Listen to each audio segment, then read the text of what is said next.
What's going on, everybody? Welcome into another episode of Talkin Grizz. I am Kelcey. I am joined by Jeff Garcia, the Spurs digital journalist for both News 4 San Antonio and Fox 29 San Antonio. I am so happy that you're here. It is play-in time. Yes, it is. Talk some ball.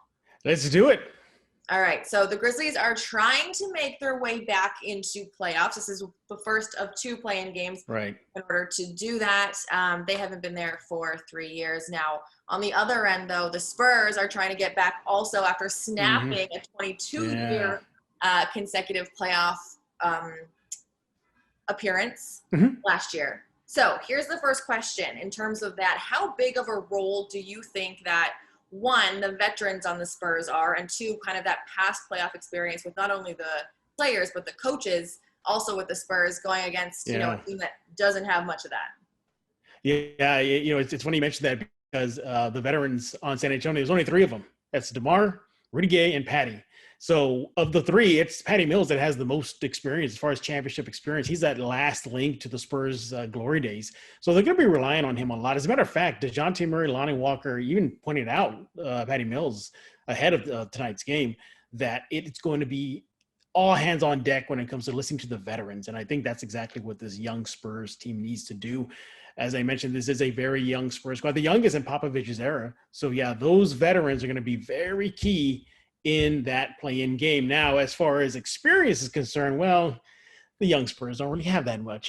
Maybe DeJounte Murray, he had a little bit early in his career when Tony Parker's knee pretty much gave out and he had to just throw into the fire. But outside of that, I mean, they missed the playoffs last year.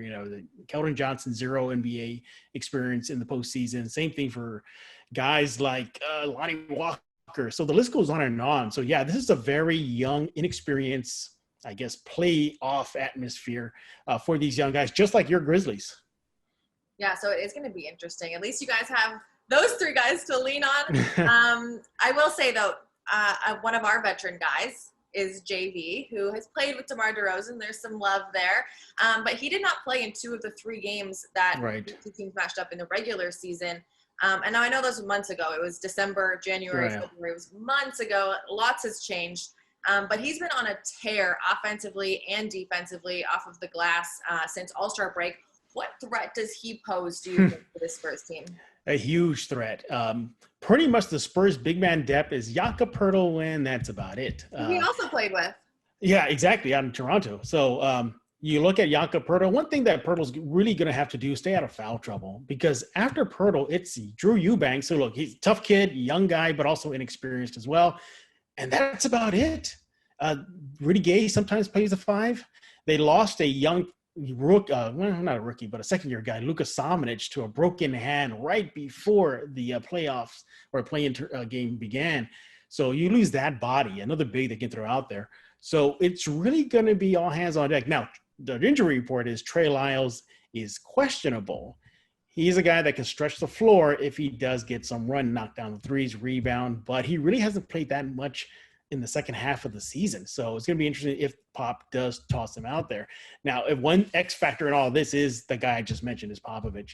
If one guy can plan for one game and get these guys to just get one win, it is that guy on the sideline, Greg Popovich. But your Grizzlies have a lot of Spurs vibes on the roster. You got Jenkins, you got Ahern. There's another guy I forgot to mention, Kyle Anderson, who has worn that silver and black uniform. So I think it's safe to say that the Grizzlies know exactly what the Spurs might be doing and might be churning in Popovich's head. So I'm hoping that maybe Trey Jones asks his brother to give the handbook, the playbook ahead of the game. So, but outside of that, yeah, it's going to be a great game. Perfect. We're going to get Tyus to ask for that playbook. Yeah. Okay, so this actually goes perfectly with, Coach Pop planning his butt off, and we know that he can do that. He's one of the greatest coaches in the NBA. So right now, the Grizzlies lead in points in the paint. They lead in fast break points. They're third in points off of turnovers, which not necessarily is a big deal with the Spurs because they don't turn the ball over a whole lot. Right. But in terms of actual style of play, forget JV. I mean, like the run and gun that the Grizzlies are known for. how do you see that Spurs defense tested, or do you? Yeah. I think the Spurs defense is going to really be tested if the pace is high paced. You're looking at a Spurs team that wasn't that great on the defensive end this season. They had their moments. They did have a moment where they were getting things together, but things fell apart. You look at what happened to San Antonio, at least the last 2 games versus your Grizzlies. Memphis averaged 131 points per game in the final 2. That's a lot of points. So the Spurs weren't really doing their best stopping them at all. I think the game plan, though, for San Antonio is that 3 ball has to go down. The Spurs just, I don't know what is up with them, but they last in the NBA in attempts and from beyond the arc.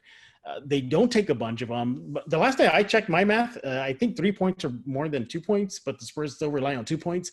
So I think if they can get their 3-point shot to fall, that'd be great. So all eyes are looking at Patty Mills. And it's unfortunate as well that Derek White is out for the season with an ankle. He was arguably their second best 3-point shooter. And after that, you're going to rely on a rookie like Devin Vassell, who can knock him down occasionally. But you have DeJounte Murray, who really struggles from the 3 line. You have DeMar DeRozan. We know that after his whole career.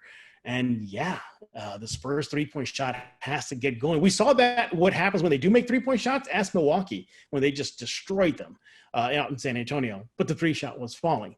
3-point shooting, getting out on transition defense, something they just struggle on, is a very, very big concern for San Antonio heading into the game versus Memphis.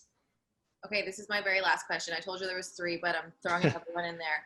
I'm always really big into matchups. I love just knowing each matchup. DeMar DeRozan, I'm assuming will be guarded by Dylan Brooks, who is kind of our defensive specialist, our stopper. Ja Morant had 44 points in the first game against the Spurs this season, and albeit the Grizzlies lost. However, he has that ability. He's definitely the scorer on the team. He's the leader. Who stops him? Who's like the Ja versus blank?